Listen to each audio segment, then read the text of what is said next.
Já vamos falar sobre o nascimento de Moisés. E nesses primeiros versículos, irmãos, nos primeiros 9 versículos, eles começam com uma personagem aqui, no versículo 1, e termina com a mesma personagem no versículo 9. Nós estamos falando dessa personagem chamada Joquebede. O começo desse capítulo 2 começa com essa pessoa que insiste em ser mãe, num tempo que ninguém ia querer ser mãe, e vai terminar com ela recebendo o filho que ela teve que abrir mão. Ela abriu mão, e aí no final, Deus devolve para ela esse menino, e o livro de Hebreus, no capítulo 11, diz que isso foi um ato de fé. Então nós estamos falando de uma mulher de fé, nós estamos falando de um casal cheio de fé, nós estamos falando de pessoas que têm fé. E aqui, meus irmãos, nós estávamos falando a semana passada que destruir a semente santa é apenas uma das atividades do diabo.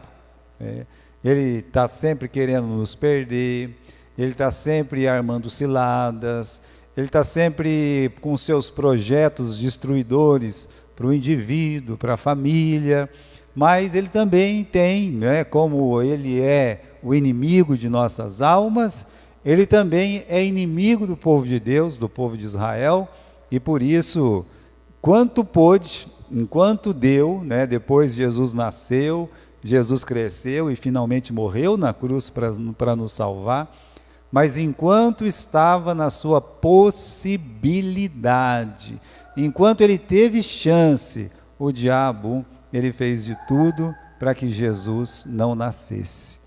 Se precisasse, ele matava os meninos. Se precisasse, ele destruiria toda a nação, como aconteceu no tempo de Amã. Ele estava pronto para fazer qualquer coisa. O diabo está pronto para fazer qualquer coisa. Ele, meus irmãos, não quer que os planos de Deus sejam executados. É incrível como ele é o grande perdedor da Bíblia, Insistente. Sabe aquele perdedor insistente que não desiste nunca? Pois é, Satanás é um perdedor insistente que não desiste nunca, e lá no livro de Apocalipse você lê que ele desce para o mundo, depois de perder lá a guerra lá com Miguel no céu, ele desce na terra, e a Bíblia diz, porque ele sabe que pouco tempo lhe resta. Ele não está nem esquentando a cabeça, se pouco tempo lhe resta, se ele vai ser preso, porque ele lê a Bíblia, ele conhece a Bíblia, ele sabe que ele vai ser preso por 1000 anos, sabe que ele vai ser jogado para o lago de fogo, então ele pensa assim, sozinho eu não vou para lá, que eu vou tentar levar mais gente comigo, o máximo que eu puder. Então, irmãos, destruir a semente santa é apenas uma das muitas atividades do diabo, E aí você tem, no versículo 1 aí do capítulo 2, essa frase, foi um homem da casa de Levi e casou-se com uma filha de Levi. Bom, aqui nós não temos, um pouco mais para frente nós vamos ter o nome de Anrão e o nome de Joquebede. Mas Anrão, quando ele nasceu, o pai dele olhou e disse, nós somos um povo engrandecido. Escravo, veja só, um povo escravo, e como é que o pai dele via o povo escravo? Ele via o povo escravo como um povo engrandecido. E Joquebede, quando ela nasceu, também num momento muito difícil do povo de Israel, está escrito aí, o pai dela olhou e disse, Jeová é glória. Quem que pode com um casal desse? Quem que pode com um casal que no momento de crise, de dificuldade, no momento que o rei está ordenando morte de crianças, escravizando, irmãos, nós temos aqui no capítulo 1, eu quero que eu vou recordar com os irmãos, no versículo 14, leia aí comigo, no capítulo 1, versículo 14, que é o seguinte, 13 e 14, os egípcios faziam servir os filhos de Israel com dureza, assim lhes fizeram amargar a vida com dura servidão.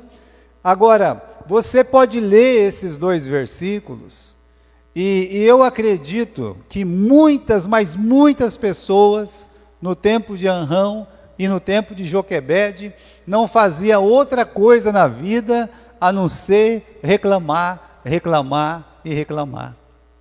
não fazia outra coisa a não ser dizer: nós somos escravos, nós temos uma vida dura, olha aqui, a nossa vida é amarga, né?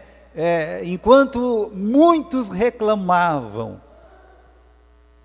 um pai fala: olha, nosso povo não é um povo escravo, o nosso povo é um povo engrandecido. Enquanto todo mundo reclama lá, levanta um outro pai e diz: Deus, ele não é ruim não, Deus, ele é glória. Enquanto tiver um casal falando isso em tempos de dificuldade, enquanto tiver um casal que tem coragem de dar glória a Deus e dizer: o nosso povo não é escravo, o nosso povo é um povo engrandecido, acredite, não tem diabo que vença. O diabo não pode vencer enquanto tiver um casal com tamanha disposição. A história de Moisés é única. A história de Moisés não se repete entre o povo de Israel. É por isso que todas as mães têm que jogar o filho no rio e afogar, porque todas as mães estavam reclamando, todas as mães estavam resmungando, só vendo dificuldade, só vendo defeito em tudo. Essa mãe não. Essa mãe diz assim: eu não vou entregar o meu filho desse jeito não. Vou fazer outras coisas. E o que Deus faz? O único que a mãe honra a Deus é aquele que Deus pega, aquele único, e devolve nos braços da mãe. Deus é glória. Deus é glória. Deus, ele tem um povo engrandecido, e o povo engrandecido somos nós, a igreja do nosso Senhor Jesus Cristo. Há de se olhar para a igreja do nosso Senhor Jesus Cristo e dizer: aqui está um povo engrandecido. Essa é a mesma palavra de Davi, enquanto tem os covardes lá batendo os joelhos e os dentes de medo de Golias, ele olha e fala assim: quem esse filisteu pensa que é, para criticar, para falar mal da nação, do povo escolhido, do exército do Deus vivo? Ele olhou para aquele bando de covarde, porque era um bando de covarde medrosos. Ele olhou para aquele bando de covarde medrosos e disse: aqui está o exército do Deus vivo. Então a forma que você olha a situação define você. Sabia disso? A forma como você vê todas as coisas sempre vai definir você como vencedor ou fracassado. E vai ser assim a vida toda. Aqui nós temos um casal que é vencedor, porque eles não reclamam, eles não são fracassados. Você quer ser um fracassado na vida? Para de trabalhar para Deus e vai reclamar. Você quer ser um vitorioso? Olha para Anrão e Joquebede, olha a fé desses dois. Isso sim, meus irmãos, é fé. Isso sim é um povo que olha e fala assim: olha, Deus é glória, né? Então eu posso dar glória a Deus, porque Deus, ele é glória. Olha, eles fazem um casamento ideal porque é da mesma nação, da mesma tribo, da mesma família, não é? Anrão, ele viveu tantos anos, olha só, casou com a tia, né? Anrão era neto de Levi, Joquebede era o filho de Levi, filha de Levi, né? E aí o seguinte, nós temos uma pergunta, né? Como a fé, pode passar aí, como a fé ela responde às ordens do inimigo? O inimigo dá uma ordem. E como é que a fé responde? Me diz isso. Então o inimigo dá uma ordem e você vai ter que dar uma resposta para o inimigo. O inimigo dá uma ordem: olha, não tem homem para lutar em cima não de Israel, dos servos de Saul. Ele dá uma ordem. O inimigo dá uma ordem: nós estamos conclamando, dizendo para você, Pedro e João, que não fale mais no nome de Jesus. E aí você encontra um Pedro e um João que diz assim: mais importa obedecer a Deus do que aos homens. Então como é que você responde à ordem do diabo? A ordem do diabo: vai lá, fica falando mal do teu irmão. A ordem do diabo: vai lá, fica resmungando. A ordem do diabo: vai lá, né? Não faz nada na igreja. A ordem do diabo é essa. E aí vem o quê? Vem um casal que diz: não, calma lá. Opa, que negócio que é esse aí? A ordem do diabo era: pega os filhos e mata. Então, nesse sentido, olha que tragédia. Você casar num tempo desse, você casar num tempo que, casando, corre o risco de ter um filho, e ter esse filho, você teria que pegar ele, se fosse menino, e jogar no rio, você mesmo afogar o seu próprio filho. Então, muitas pessoas, eu creio, preferiram não casar. Eu não vou casar, não. Por quê? Rapaz, a vida é muito sofrimento, né? A vida é muito dura. Eu não vou casar, não. De jeito nenhum que eu vou casar, né? Casar para quê? Para colocar filho no mundo e o diabo matar? E o diabo pegar para ele? Né? Pois esse casal foi lá em tempos turbulentos, casou, tiveram uma filha, depois tiveram o anrão, e depois que tiveram o anrão saiu esse decreto. Então eu acredito no seguinte, irmãos, olha, é nisso que eu creio. Eu creio que quando o anrão nasceu, ela era uma daquelas hebreias que tinha que dar à luz antes da parteira chegar, e ela deu. Só que depois mudou a lei. Olha, agora não é o seguinte, não é as parteiras que vai matar, não. Agora é a própria família que tem que pegar e jogar o filho no rio. Então, eles casaram e tiveram filhos em tempos de angústia, e aí nasceu aquela criança. O livro de Hebreus, tanto o livro de Hebreus, quanto aqui no versículo 2, vamos aqui no capítulo 2, versículo 2, e concebeu e deu à luz a um filho, e vendo que ele era lindo, formoso, ela escondeu, né? Escondeu-o por 3 meses. Eles olharam aquela criança, e aquela criança tinha uma beleza descomunal, uma beleza incomparável com as outras crianças que nasciam o tempo todo. A fé, ela vê o mínimo sinal para agir, enquanto que a incredulidade vê o mínimo defeito para não fazer nada. Estão vendo a diferença? A fé, ela consegue enxergar a beleza de uma criança e dizer: não, Deus, Ele tem um propósito na vida dessa criança. Eu vou esconder o máximo que eu posso. 3 meses escondendo uma criança. Aqui, acho que o irmão Marcos agora tem um bebê lá, né? Um netinho. Como é que vai esconder uma criança que acabou de nascer por 3 meses? Um bebê que chora porque está com fome, porque está com cólica, porque é assim mesmo, criança. Como é que você vai esconder uma criança por 3 meses? Mas essa mãe tem muito a ensinar sobre criação de filhos. Não é só Moisés, não. É Anrão, é Joquebede, é um espetáculo, né? Então essa beleza seria de grande valor, não para os pais, porque o pai não está ligando se o filho é bonito ou é feio. Pergunta para o pai ou a mãe: pode ser a criança mais feia do mundo, ei, teu filho, como é lindo do mundo, né? Vai discutir com o pai e com a mãe, né? O Ronald nasceu, vai discutir com a mãe dele se ele era bonito ou se era feio, né? Segundo a conversa dos outros lá atrás, ele disse que ele era muito lindo quando era jovem, né? Ele deu uma enfeiada agora. Ele disse que ele era o garanhão da turma dele lá. Mas vai falar para a dona Cida que, ó, o Ronald não está dentro daquele padrão de beleza que está lá. Ah, filho, aí a coisa pegava, hein? A coisa pegava. Então você é filho, você sabe que para sua mãe, tanto faz você ser bonito quanto você ser feio.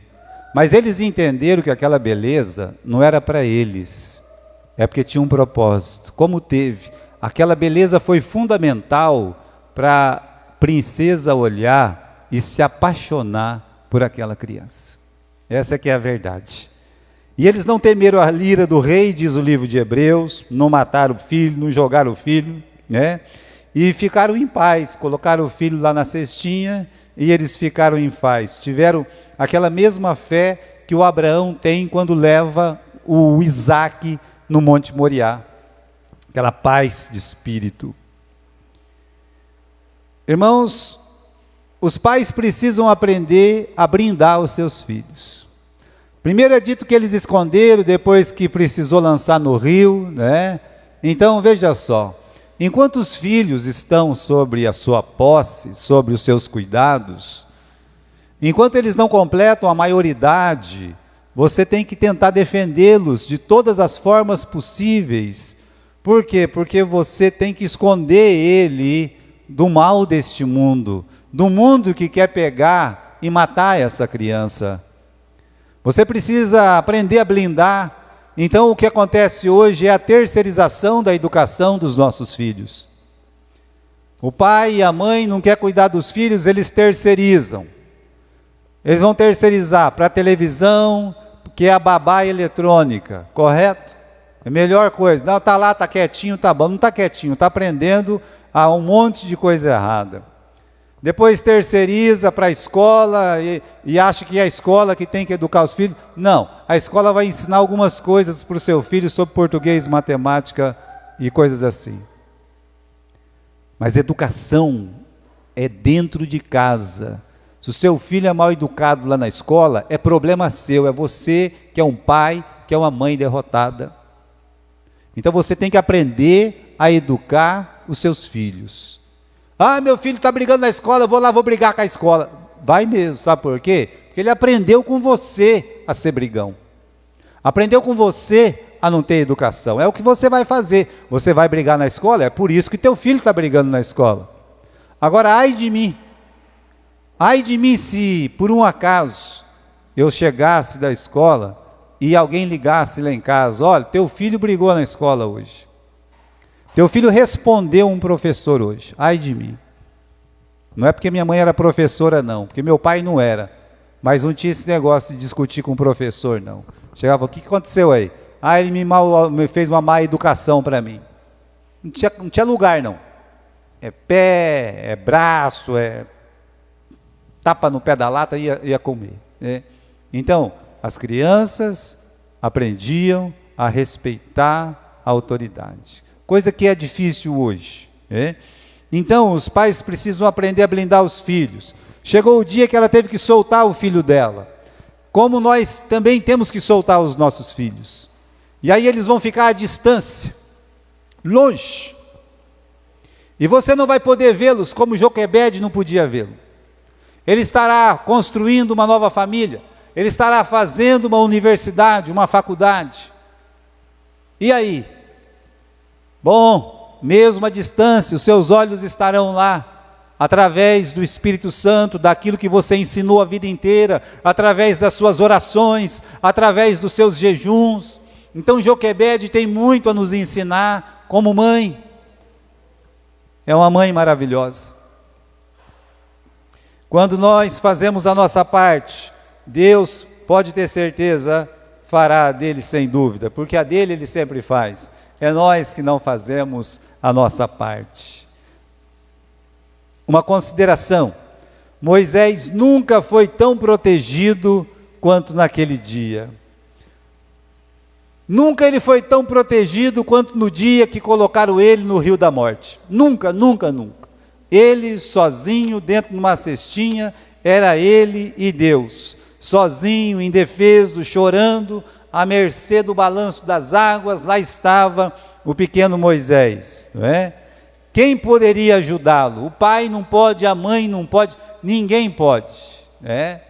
Pode pular, né? Sua irmã estava tão distante e mesmo assim não poderia fazer nada, porque ela, no máximo, ela tinha apenas 7 anos, sem contar os predadores, os egípcios, o próprio povo egípcio, os guardas, os soldados, quem mais, né? Os bichos ali à volta, podia ser uma serpente, podia ser um jacaré. Você acha que jacaré só tem nos rios brasileiros?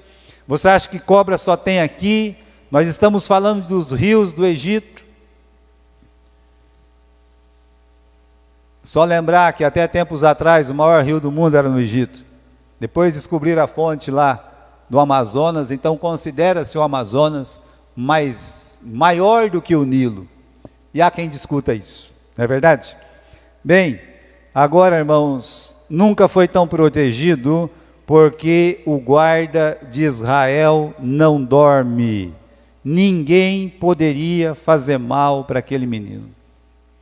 Por maior que fosse a boca do jacaré, por maior que fosse a força da trança de uma serpente, a picada de uma serpente, por mais cruel que fosse um soldado, Deus não ia permitir que um dedo ou um dente de um bicho qualquer relasse naquela criança. Sabe por quê? Porque ele estava sob os cuidados de Deus, debaixo da oração da sua mãe, debaixo da oração do seu pai. Então ali a mão de Deus. Não dorme o guarda de Israel, não dormita o guarda de Israel. Então é isso, lá está ele protegido de tudo e de todos.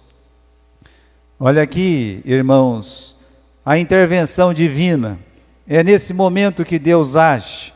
No capítulo 2, no versículo 3, diz que não podendo, porém, mais escondê-lo, tomou uma arca de juncos e a revestiu com barro e betume, e pondo nela o menino, a pôs nos juncos à margem do rio. E sua irmã postou-se de longe para saber o que lhe havia de acontecer. E a filha de Faraó desceu a lavar-se no rio, e as suas donzelas passeavam pela margem do rio. E ela viu a arca no meio dos juncos, e enviou a sua criada, que a tomou. E abrindo-a, viu o menino, e eis que o menino chorava. Moveu-se de compaixão dele e disse: dos meninos dos hebreus é este. Veja aí, meus irmãos, a intervenção divina. O choro do menino despertou as servas daquela princesa. Deus providenciou que aquela princesa estivesse ali se lavando no rio, naquele momento, naquela hora. É uma providência, é o agir de Deus, é a resposta da oração daquela mãe, é uma resposta de Deus a um casal que tem fé, um casal que, ao invés de reclamar da vida, eles vivem espiritualmente a sua vida. É a resposta divina a um homem, a uma mulher que decidem lutar também com todas as suas forças contra as hostes do diabo, de Satanás, contra os principados, as potestades, o príncipe das trevas. Eles resolvem, como casal, lutar. Essa é a resposta de Deus. Quanta coisa aconteceu aqui. Ninguém rela nele. Deus leva uma princesa, as empregadas vão lá ver, abre-se aquela cestinha, um menino está chorando, e a princesa diz: dos hebreus é este menino.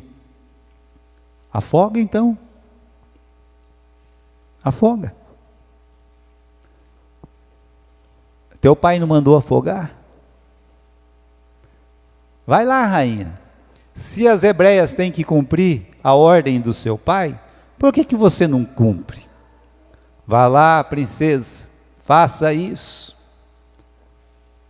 E faria com gosto, com certeza. Se tem uma pessoa que podia achar aquela criança e dizer não vai morrer, é justamente a princesa. Se a serva acha, ela não podia fazer nada. Se uma outra mulher hebreia acha, ela não podia fazer nada.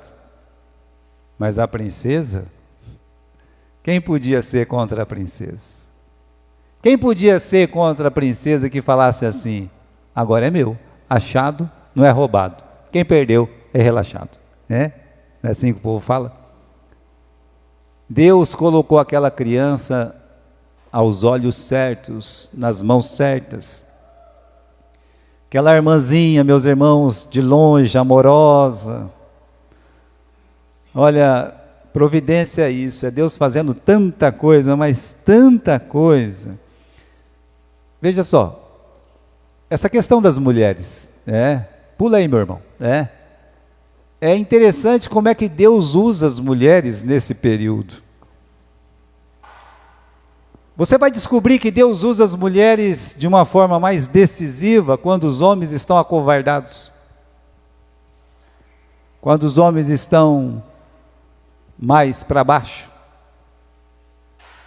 Vai ser sempre assim na história de Israel. E também na história do povo de Deus, por que não dizer na história da igreja?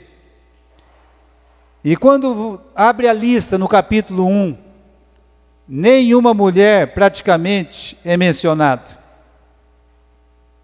Só homens são mencionados. Você pode conferir isso comigo aqui no capítulo 1 do livro de Êxodo. Está lá, Os nomes estão aqui. No versículo 1, no versículo 2, no versículo 3, no versículo 4, Está lá, os homens estão aí, eles estão mencionados. E o nome das mulheres? Omitidos. Você não sabe quem que é mulher de quem ali? A não ser de José e de Judá. São as mulheres que são mencionadas no livro de Gênesis. E logo após que os homens são mencionados, começa o terror cheio de ódio, a ordem de matança, o projeto diabólico de Satanás. E no meio desse projeto, quem que Deus levanta? Mulheres. Sendo ela a tia de Anrão, creio eu, a mais velha, dava para saber que a posição dela era muito importante dentro daquela casa. Joquebede. Nós vamos guardar esse menino. Agora nós vamos jogar esse menino no rio. Nós vamos orar por esse menino. Joquebede está, meus irmãos, sendo usada. Mas antes de Joquebede ser usada, Deus, ele levantou outras mulheres. Não são médicos que salvam as crianças israelitas. São as parteiras, Sifrá e Puá. São as mulheres hebreias que entram em cena e antes que as parteiras chegam, elas sozinhas, de forma solitária, vão lá e dão à luz. Estão vendo só? O nome dos homens não aparece. Depois nós temos Joquebede. Depois de Joquebede nós temos a Miriam, aquela criança de 7 anos olhando o seu irmão de longe. Miriam conversando com a princesa e dizendo: você quer que eu procure uma ama para esse menino lá do meio dos hebreus? Deus, ele usa a filha de Faraó. Deus, ele usa servas da filha de Faraó. Vocês conseguem enxergar tudo isso? Como Deus é maravilhoso. E quando todos os homens saem correndo no Novo Testamento, só quem fica debaixo da cruz são as mulheres. Só quem chora acompanhando o cotejo, quando Jesus carrega aquela cruz nas costas, quem chora são as mulheres. E Jesus disse: não chore por mim, chorai por vossos filhos. E quando ele vai, meus irmãos, para ressuscitar, ressuscita no 3º dia, quem está lá? Quem está lá e não duvida, como os homens duvidaram? Colocando assim, tem umas mulheres falando umas bobagens por aí. As mulheres. Então não esqueçam disso. Quando os homens se omitem, quando os homens se acovardam, Deus levanta as mulheres e o projeto dele continua.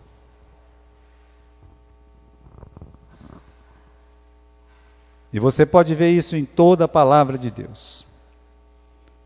Meus irmãos,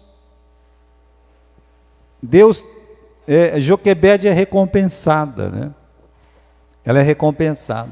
Como é que ela foi recompensada? Primeiro, Deus devolveu o seu filho para ela cuidar. Vamos aqui no capítulo 2, vamos voltar lá. Capítulo 2, versículo 7. Disse a sua irmã, filha de Faraó: irei chamar uma ama das hebreias que cria este menino para ti? A filha do Faraó disse: vai, pois A moça chamou a mãe do menino. Então disse a filha de Faraó: leva este menino, cria-mo, e eu te darei o teu salário. E a mulher tomou o menino e o criou. Que maravilhoso isso, né? Que bênção. A única mulher que não teve medo recebeu de volta o seu filho. O único casal que não teve medo, que não perdeu tempo de ficar reclamando, mas trabalhou muito, recebeu de volta o seu filho. Deus devolveu o seu filho para ela cuidar. Ela teve a recompensa materna de poder criar os seus 3 filhinhos juntos, Miriam, Arão e Moisés. Teve até uma recompensa financeira. A filha de Faraó disse: eu vou dar um saláriozinho para você aí, vou te pagar. Eu acho que pagava bem, né? Porque era o filho de criação dela, então tinha que receber bem. E a maior recompensa foi o privilégio de ter criado o libertador de Israel, de ter criado o sacerdote da nação de Israel, de ter criado a sacerdotisa, a Miriam. Não é maravilhoso isso? É um casal que tem fé, meus irmãos. Um casal que tem fé produz isso. Ah, eu queria produzir isso. De que jeito? Se omitindo, se acovardando, reclamando, não vai produzir nada, absolutamente nada. Mostra na Bíblia alguém que Deus tenha honrado, agindo desta forma. Deus, Ele sabe recompensar os seus filhos. Ele recompensou as parteiras hebreias, Ele recompensou Joquebede, a Anrão. Ele está pronto para recompensar aqueles que o honram. A Bíblia diz: aqueles que me honram, eu honrarei. Para terminar, eu quero dizer que Deus, Ele tem lá o seu humor. Lá está o diabo, rindo que só, matando as criancinhas. Quá, quá, quá, quá. Né? A alegria do diabo era ver uma criancinha israelita morrendo afogada. Glu, glu, glu, e ele rindo que só. Rindo. E aí, antes de morrer, é claro, uma criança chorando, saindo do colo de suas mães. E aí, então, o diabo rindo a beça. Mas essa criança saiu do colo da sua mãe e o diabo rindo. E a cestinha lá boiando. E o diabo rindo. Não é? O diabo foi vencido na sua própria arma. Sabe por quê? A arma do diabo era a ordem de afogar os meninos recém-nascidos nas águas. E é uma dessas crianças que foi jogada nas águas. Foi uma dessas crianças que Deus pegou, colocou lá na casa do Faraó. Faraó teve que sustentar, Faraó teve que cuidar, Faraó fez de tudo, estudou esse menino, chamou esse menino de netinho, e é esse menino que vai jogar na água Faraó e os seus cavaleiros. Não é com água que Faraó matava as crianças? Tá bom, é com água que Deus o matou. De Deus não se zomba. Deus vai criar ele no palácio de Faraó, para um dia ser o libertador do seu povo.